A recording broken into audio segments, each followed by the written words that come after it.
La cérémonie à laquelle vous allez assister commémore le 77e anniversaire de la victoire du 8 mai 1945 qui mit un terme à la Deuxième Guerre mondiale en Europe.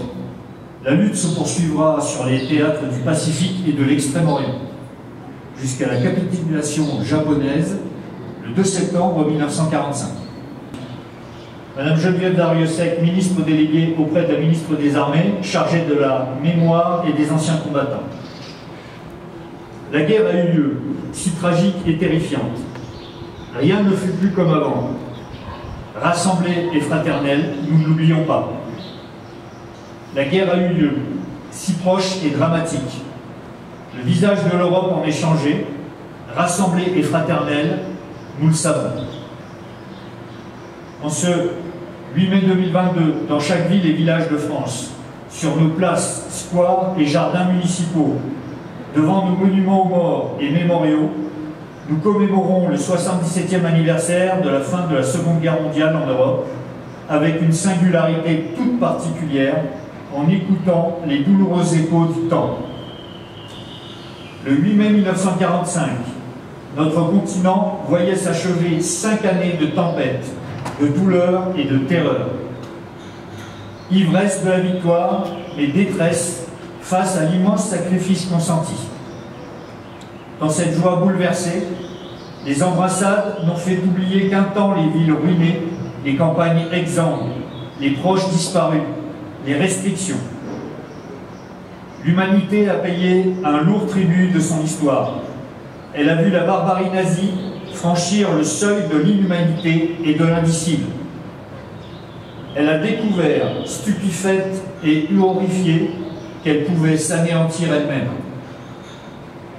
Chaque année, avec fidélité, avec reconnaissance, la nation porte son regard et son affection en direction de celles et ceux qui sont morts pour elle, vers celles et ceux qui ont combattu avec abnégation et qui ont contribué à abattre le fléau nazi. Nous nous souvenons du combat acharné des armées françaises et des armées alliées sur tous les fronts, des Français libres qui n'ont jamais cessé la lutte, du courage des résistants de l'intérieur, de chaque Française et Français qui a refusé l'abaissement de cette armée des Lumières dans l'obscurité. Dans les pas du général de Gaulle, ils ont permis à la France de rester la France. Pour notre pays, ce combat prit de nombreux visages et la victoire mit le chemin.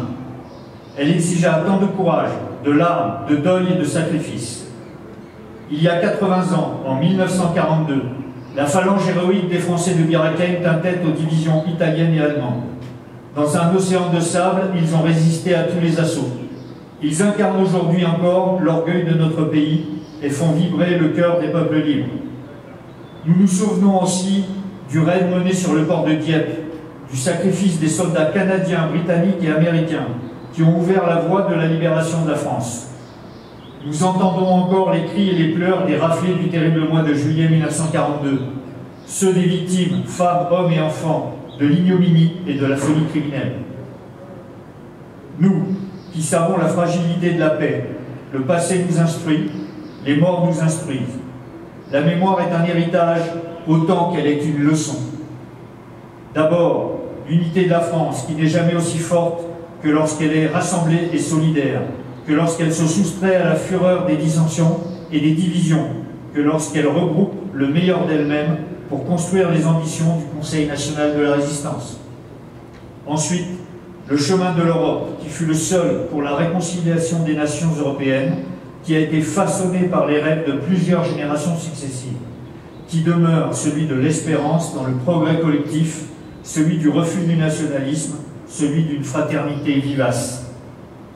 Enfin, ce chemin de l'unité et de l'Europe n'est rien sans l'attachement viscéral de la France à la dignité de l'homme et à ses droits fondamentaux. Ce combat, nous le poursuivrons ensemble, inlassablement.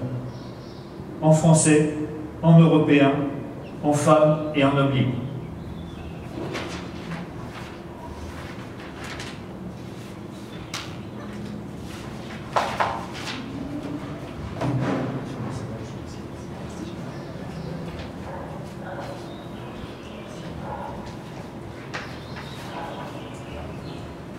Mesdames et Messieurs les élus, chers représentants des associations françaises, chers élèves du LFM, chers collègues et chers amis, en ce jour où nous commémorons le 70e anniversaire de la victoire du 8 mai 1945, je souhaite tout d'abord rappeler ces quelques mots du préambule de la Charte des Nations Unies signée à San Francisco le 26 juin 1945.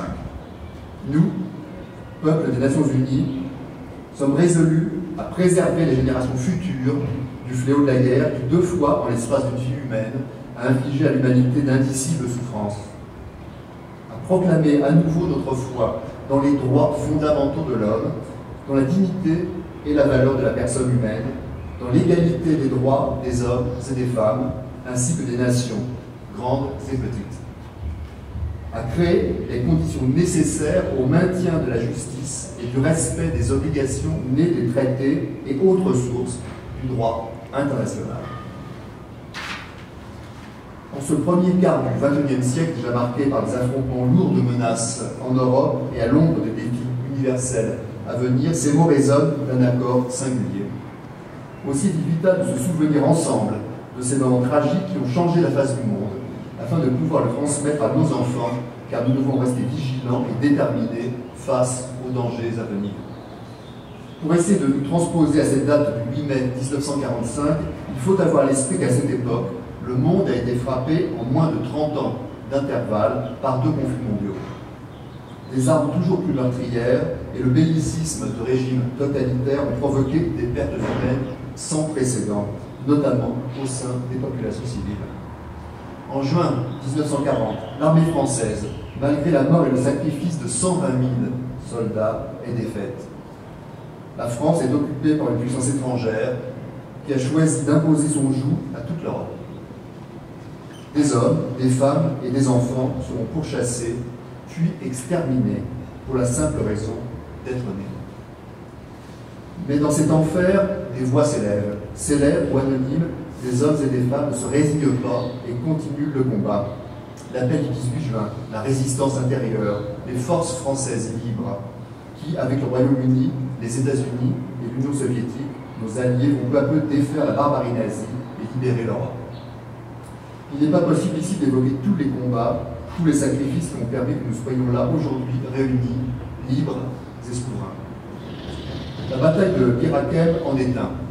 Il y aura 80 ans, le mois prochain, dans le désert de l'actuelle Libye, la première brigade française, libre, aux ordres du général Koenig, tenait tête pendant 9 jours aux assauts des troupes italiennes et de l'Afrika Korps allemand, permettant ainsi aux Britanniques de remporter une victoire stratégique et à El Alamein un mois plus tard.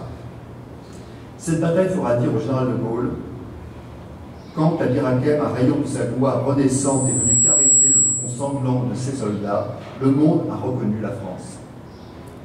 Le débarquement en Normandie, celui de Provence en août 1944, où la première armée du général Delattre entame son offensive le long du couloir rhodanien vers l'Alsace, puis l'Allemagne, où finalement il signera au nom de la France les accords d'armistice qui mettront fin à la guerre.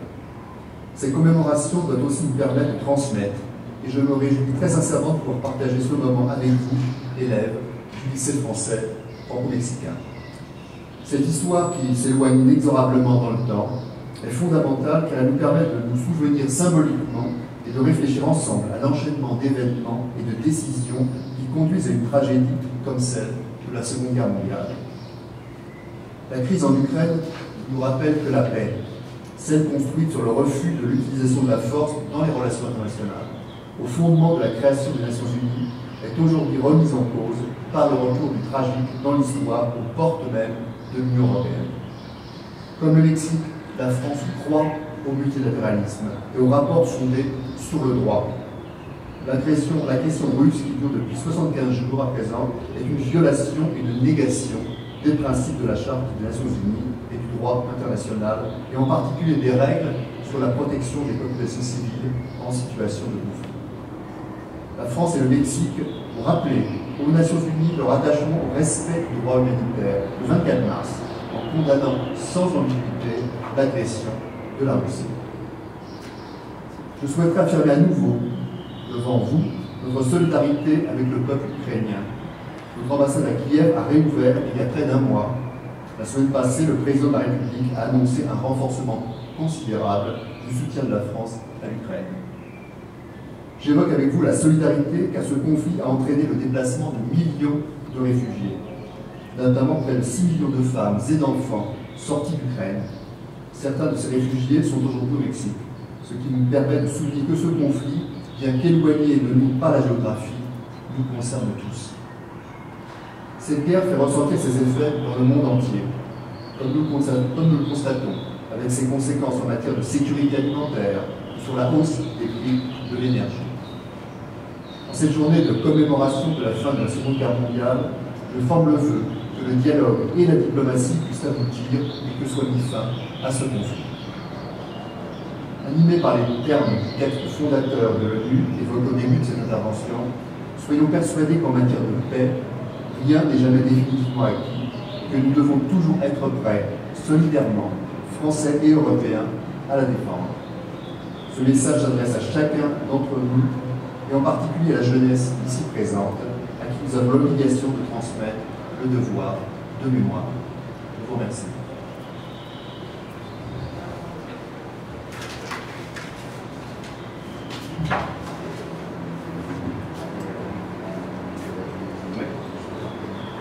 Donc je demande s'il vous plaît, Monsieur le Consul Général et Mesdames et Messieurs les élus de se placer devant la plaque commémorative.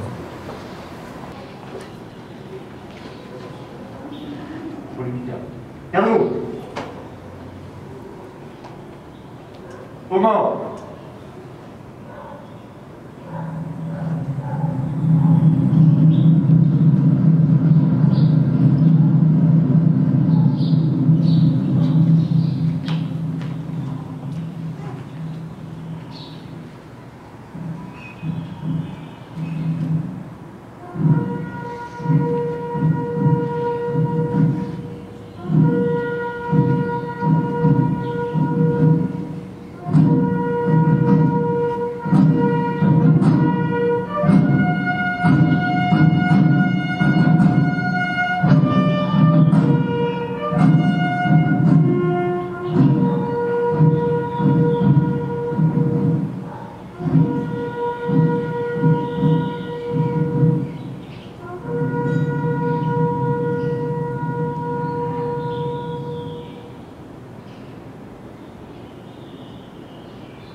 pour le militaire repos.